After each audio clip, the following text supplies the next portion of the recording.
नमस्कार बच्चों, होप आप लोगों ने टेस्ट 2 अच्छे से दिया होगा।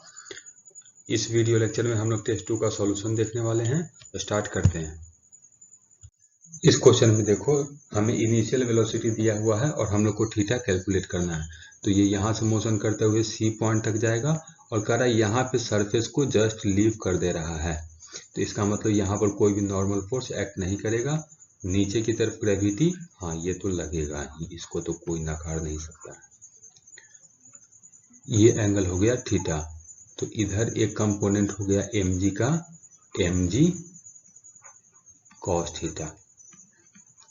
ये इधर कंपोनेंट हो गया। अब देखो ये सेंट्रीपिटल फोर्स होगा। मान लेते हैं इस वक्त इसका इधर वेलोसिटी है v। वो पहले जैसा नहीं होगा, कुछ पोटेंशियल एनर्जी एक्स्ट्रा मिल गया है तो ये ज्यादा होगा। तो यहाँ से सर्कुलर मोशन कंसेप्ट से हम लोग लिख सकते हैं mg centripetal force mg cos theta equal to mv² by r। ये चीज हम लोगों ने लिख दिया। अब देखो यहाँ से एनर्जी कंजर्वेशन लगा देते हैं। तो हम लोग को अगर v कैलकुलेट हो गया तो थीटा कैलकुलेट हो जाएगा। तो हमको v कैलकुलेट करना है तो इसके लिए तो एनर्जी कंजर्वेशन लगा सकते हैं। तो ये r है तो ये लेंथ हो जाएगा हम लोग को r cos थीटा। तो ये लेंथ कितना बच गया? ये बच गया r into 1 minus cos theta. तो यहाँ पर पोटेंशियल एनर्जी हम लोग ग्रेविटेशनल पोटेंशियल एनर्जी 0 मान लेते हैं। तो यहाँ पर ग्रेविटेशनल पोटेंशियल एनर्जी mgh लिख देंगे। तो अब एनर्जी कंजर्वेशन लगाते हैं। यहाँ पे एनर्जी कितना?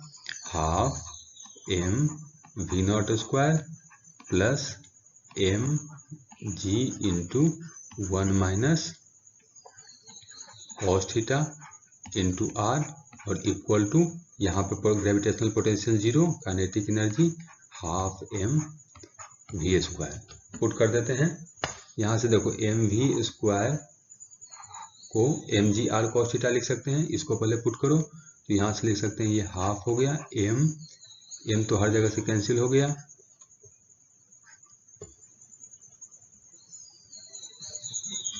वी नॉट को कितना लिख सकते हैं? ये दिया हुआ है वी नॉट की value half under root G R.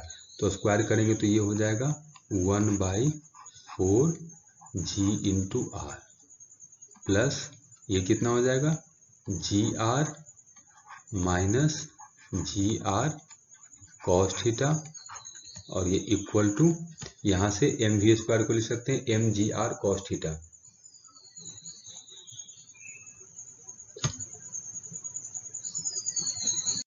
तो वी स्क्वायर की वैल्यू पुट कर देते हैं इसमें। तो ये आ गया हम लोग को half G R cos theta. G R सब जगह से कैंसिल हो गया। तो ये हो गया 1/8 प्लस 1। तो ये इधर से लिख सकते हैं 9/8 इक्वल टू ये हो गया 1/2 और इधर गया ये प्लस 1 तो 3/2 कॉस थीटा। यहाँ से आ गया कॉस थीटा इक्वल टू 3/4। तो कॉस इनवर्स 3/4 ऑप्शन। ये देखो इस क्वेश्चन में 3 रॉड दिया हुआ है, तीनों का मास m, तीनों का लेंथ l और तीनों कार्टेशियन कोऑर्डिनेट सिस्टम के एक्सिस के ऊपर रखा हुआ है। तो हम लोग को जेड एक्सिस के अबाउट मोमेंट ऑफ इनर्शिया बताना है। कुछ इस तरह का सिचुएशन दिया हुआ है। 3 रॉड है, ये एक्स एक्सिस है, ये वाई एक्सिस और ये जेड एक्सिस। तीनों का मास m, लेंथ l, मास m, लेंथ l, मास m, लेंथ l। तो हमको इस एक्सिस के about moment of inertia calculate करना है।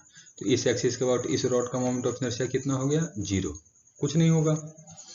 अब इसी एक्सिस के अबाउट इस रॉड का मोमेंट ऑफ इनर्शिया, ये देखो ये रॉड के सबसे एंड पॉइंट से पास कर रहा है और ये परपेंडिकुलर है तो इसका मोमेंट ऑफ इनर्शिया हो जाएगा 1/3 ml²। इसी तरह से ये रॉड देखो, ये एक्सिस जो है इस रॉड के एंड पॉइंट से पास कर रहा है और परपेंडिकुलर है तो इस रॉड का moment of inertia Z axis के अबाउट हो जाएगा 1/3 ml²। तो टोटल मोमेंट ऑफ इनर्शिया कितना? ये जोड़ देंगे, ये जोड़ देंगे और ये वाला जोड़ देंगे तो ये तो 0 है। तो 2/3 ml²। इसमें हम लोग को मोमेंट ऑफ इनर्शिया कैलकुलेट करना है उस एक्सिस के अबाउट जो एक्सिस डायमीटर के पैरेलल है। तो उसका ग्राफ कैसा होगा हम लोग को इसमें फाइंड करना है। तो बहुत आसान सिचुएशन है। मान लेते हैं इस तरह से हम लोग को कोई सॉलिड स्फीयर दिया हुआ है, ये इसका डायमीटर है और इस एक्सिस के अबाउट हम लोग को मोमेंट ऑफ इनर्शिया फाइंड करना है। पैरेलल एक्सिस थ्योरम लग जाएगा। इसके अबाउट मान लेते हैं moment of inertia I not. तो इसके अबाउट जो मोमेंट ऑफ इनर्शिया होगा वो कितना होगा, इसका अगर मास m है और ये डिस्टेंस अगर x है तो moment of inertia I equal to I naught plus m into X square. Straight line तो नहीं होगा, देखो I और x का हमको ग्राफ बनाना है। तो ये तो पैराबोला हो गया, तो ये गया। अब ये पैराबोला भी दो दिया हुआ है, इसमें देखो ये नीचे से ऊपर उठा हुआ दिख रहा है, ये ओरिजिन से पास कर रहा है। तो ये मोमेंट ऑफ इनर्शिया कभी भी ओरिजिन से पास नहीं कर सकता है, क्योंकि ये देखो ये क्वांटिटी प्लस ये क्वांटिटी हो गया। ये क्वांटिटी जीरो हो सकता है, लेकिन ये क्वांटिटी तो स्फीयर के केस में हमको पता है डायमीटर के about moment of inertia zero नहीं होता है। तो इसका मतलब कि ये हमेशा ग्रेटर देन आई नॉट और इक्वल टू आई नॉट होगा। तो इसका मतलब ऑप्शन हो गया डी। इस क्वेश्चन में कह रहा है कि एक ऑब्जेक्ट जो है यूनिफॉर्म सर्कुलर मोशन को परफॉर्म कर रहा है और उसका एंगुलर मोमेंटम है L। मान लेते हैं ये ओमेगा से मूव कर रहा है, ओमेगा से रोटेट कर रहा है, या इसका v वेलोसिटी v है। तो इसका एंगुलर मोमेंटम जो होगा वो हो जाएगा am v इंटू आर। अब कह रहा है इसका ओमेगा जो है, ओमेगा को डबल कर दिए हैं, ओमेगा से इसको 2 ओमेगा कर दिए हैं और इसके काइनेटिक एनर्जी k को हाफ कर दिए हैं, तो k बाई 2 कर दिए हैं। तो एंगुलर मोमेंटम जो पहले L था वो अब कितना होगा हम लोग को कैलकुलेट करना है। तो इसका मतलब हमको एंगुलर मोमेंटम जो भी है वो k और ओमेगा के टर्म्स में लिखना है, बस यही काम है इसमें। तो ये जानते हैं हम लोग v equal to omega into r होता है। तो इसमें एंगुलर मोमेंटम में पुट कर दो, ये आ गया हम लोग को am ओमेगा आर स्क्वायर, ये हो गया। अब यहाँ से r और m को हमको इलिमिनेट करना है, हमको केवल ओमेगा और k के टर्म्स में चाहिए। तो यहाँ से देखो काइनेटिक एनर्जी k को लिख सकते हैं हम लोग हाफ m v स्क्वायर, या इसको हम लोग लिख सकते हैं half m omega square into r square. देखो अब ये सिंपल हो गया। तो इसका मतलब k को लिख सकते हैं k equal to half m omega r square को लिख सकते हैं L और ये बच जाएगा ओमेगा। इसका मतलब angular momentum equal to 2k divided by omega. तो अब हमने क्या किया, k को हाफ कर दिए हैं, तो k को हाफ किए हैं तो एक हाफ आ जाएगा, और ओमेगा को डबल कर दिए हैं तो ओमेगा के डबल किए हैं तो नीचे आ जाएगा। मतलब एंगुलर मोमेंटम पहले से घटकर L/4 हो जाएगा। आंसर हो जाएगा डी। इस क्वेश्चन में एक सॉलिड यूनिफॉर्म बॉल है, इसका मास m दिया हुआ है हम लोग को और ये कह रहा है कि ये किसी सरफेस पे रोल कर रहा है। मान लो इस तरह से ये बॉल तुमको दिया हुआ है और ये सरफेस पे रोल कर रहा है। इसके सेंटर का वेलोसिटी मान लेते हैं इधर है v और ये रोल कर रहा है इधर से ओमेगा से। तो इसका जो काइनेटिक एनर्जी आएगा, kinetic energy total kinetic energy translation के कारण हाफ m v स्क्वायर और रोटेशन के कारण हाफ i ओमेगा स्क्वायर, ये है। लेकिन हम लोग को दिया हुआ है कि देखो जब ये प्योर रोलिंग करेगा तो जो लोएस्ट पॉइंट का जो वेलोसिटी होता है वो कितना होता है, 0। लेकिन हम लोग को कह रहा है कि इस पॉइंट का वेलोसिटी है v, लेकिन किसके रिस्पेक्ट में, सेंटर ऑफ बॉल के रिस्पेक्ट में।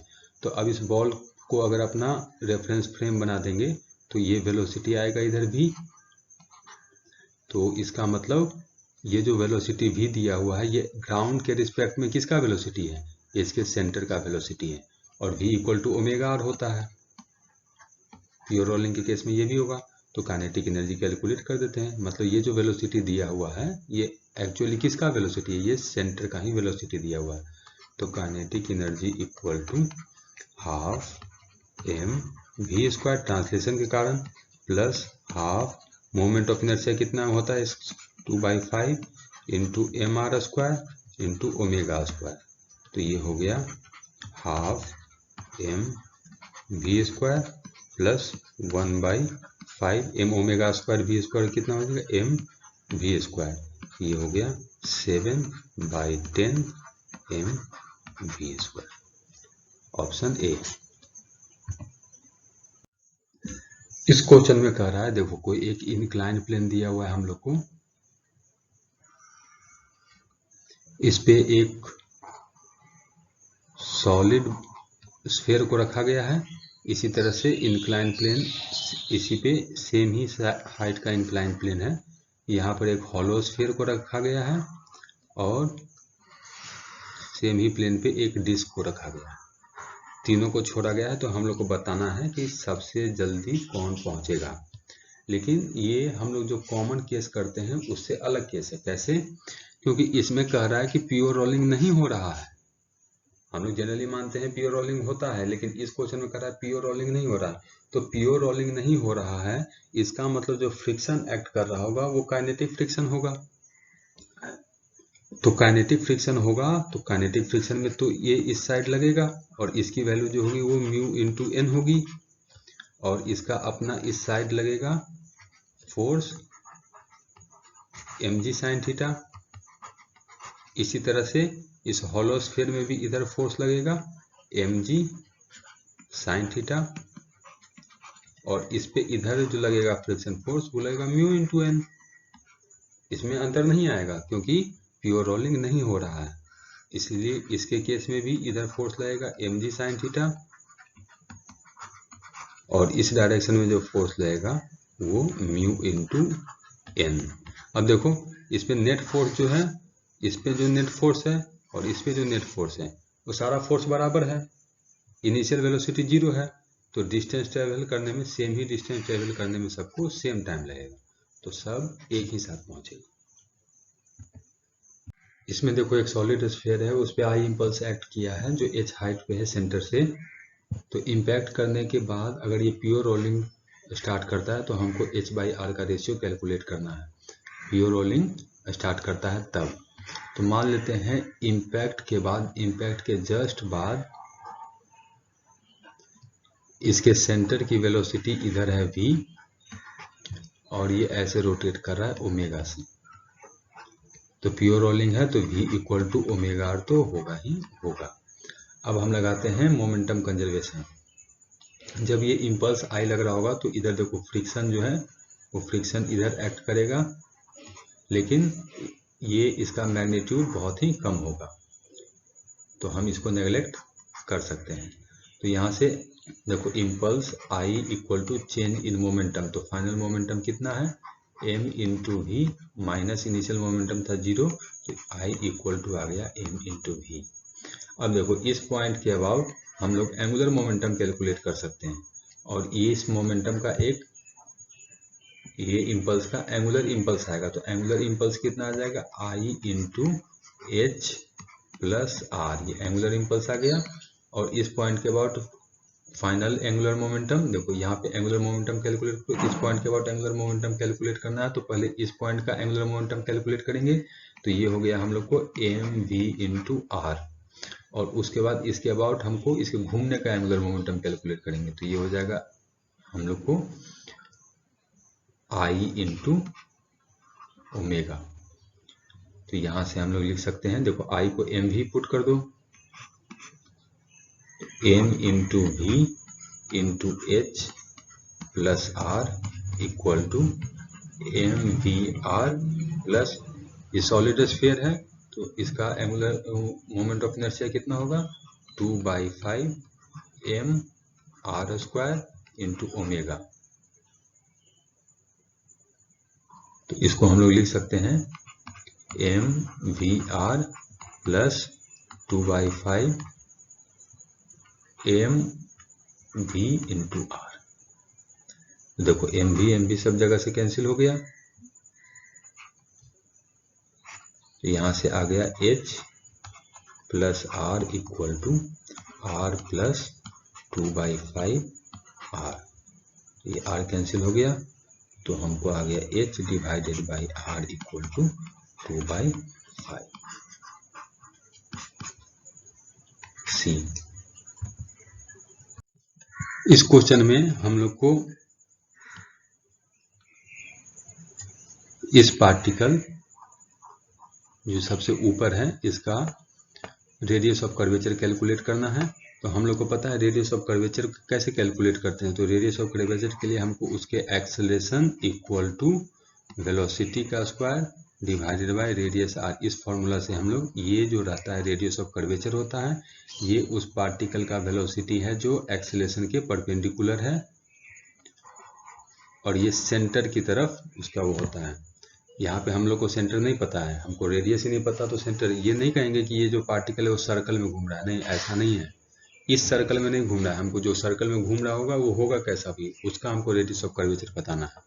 तो और क्वेश्चन में क्या दिया हुआ है कि ये इसका सेंटर एक कांस्टेंट वेलोसिटी v से मूव कर रहा है। तो कांस्टेंट वेलोसिटी v से मूव कर रहा है तो इसका एक्सेलरेशन 0 हो जाएगा, तो अल्फा भी 0 हो जाएगा। तो अब इस पार्टिकल का देखते हैं। तो पार्टिकल का acceleration 0, alpha tangential acceleration alpha into r 0, लेकिन इसका एक एक्सेलरेशन सेंटर की तरफ होगा और वो होगा v स्क्वायर डिवाइडेड बाई इसका रेडियस है r, तो ये रेडियस r हो गया। ये r जो है वो हमको सर्कल का है। और इस पार्टिकल का वेलोसिटी कितना होता है, इस पार्टिकल का वेलोसिटी होता है टेंजेंशियल और वो होता है 2v। तो देखो ये दोनों तो पहले से ही परपेंडिकुलर है, मतलब कि ये एक्सेलरेशन हो गया हमको और ये हो गया हमको वेलोसिटी। तो एक्सेलरेशन की जगह ये वाला क्वांटिटी पुट करेंगे, वेलोसिटी की जगह ये वाला क्वांटिटी पुट करेंगे, रेडियस इसका नहीं पुट करेंगे। रेडियस वो जो निकलेगा वो हम लोग को रेडियस ऑफ कर्वेचर होगा। तो पुट करते हैं, तो v square divided by r equal to 2v का होल स्क्वायर, और जो हमको रेडियस ऑफ कर्वेचर निकालना है r वो, तो यहाँ से r आ गया हम लोग को 4 इंटू आर। ये रेडियस ऑफ कर्वेचर 4 गुना होगा। ऐसा सिचुएशन दिया हुआ है इसमें कि एक particle constant angular speed omega से मूव कर रहा है। मान लेते हैं पहले पार्टिकल था यहाँ पर और t टाइम पे पार्टिकल यहाँ पर चला गया, तो कांस्टेंट से मूव कर रहा है, तो ये जो एंगल होगा ये हो जाएगा हम लोग को ओमेगा इंटू टी। तो हमको इसका डिस्प्लेसमेंट कैलकुलेट करना है। तो डिस्प्लेसमेंट तो होगा ये वाला लेंथ, हम लोग को डिस्टेंस में डिस्प्लेसमेंट कैलकुलेट करना है। तो मान लेते हैं ये डिस्प्लेसमेंट d, ये रेडियस होगा r, ये रेडियस होगा r और ये एंगल है ओमेगा इंटू टी। बहुत आसान हो गया। हम लोग क्या लिखेंगे, cos omega t equal to r square plus r square minus d square divided by 2r square. तो यहाँ से आ गया 1 minus d square divided by 2r square. तो यहाँ से d square divided by 2r square equal to 1 minus cos omega t. ये जाना पहचाना लग रहा है। ये कितना हो जाएगा, 2 sine square omega T by 2। तो यहाँ से d इक्वल टू आ गया 2 into r sine omega t divided by 2। ये आंसर हो जाएगा डी। इसमें ये पुली और स्ट्रिंग सिस्टम दिया हुआ है हम लोग को। देखो c जो है वो 2 मीटर पर सेकेंड से ऊपर की तरफ मूव कर रहा है, b जो है ये ऊपर जा रहा है 4 मीटर पर सेकेंड से। ब्लॉक a उसका हम लोग को कैलकुलेट करना है, a का वेलोसिटी कितना होगा वो हम लोग को कैलकुलेट करना है। बहुत आसान है। देखो इस पार्टिकल का वेलोसिटी कितना होगा, 0। इस पार्टिकल का वेलोसिटी, तो इस पुली के लिए देखो, इस पुली के लिए क्या लिखेंगे, ये पुली इस तरह से है, एक रस्सी ऐसे जा रहा है, एक रस्सी ऐसे जा रहा है, यहाँ वेलोसिटी 0 और ये पुली ऊपर की तरफ जा रहा है 2 मीटर पर सेकेंड से।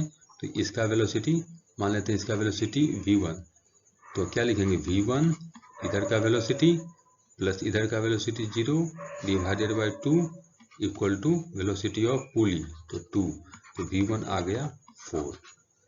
तो इसका मतलब ये वाला जो पार्टिकल है वो ऊपर की तरफ जा रहा है, कितने से, 4 से। और इधर अब इस पुली के लिए लगा देते हैं, तो ये वाला जो इधर का है ये ऊपर जा रहा है, ये 4 से, तो ये 4 हो गया, ये 4 हो गया, इसका मतलब ये पुली ऊपर जा रहा होगा 4 से। तो ये पुली इधर 4 से जा रहा है, तो ये ब्लॉक इधर आएगा 4 से, क्योंकि ये वाला पुली तो रेस्ट में, तो 4 मीटर पर सेकेंड डाउनवर्ड।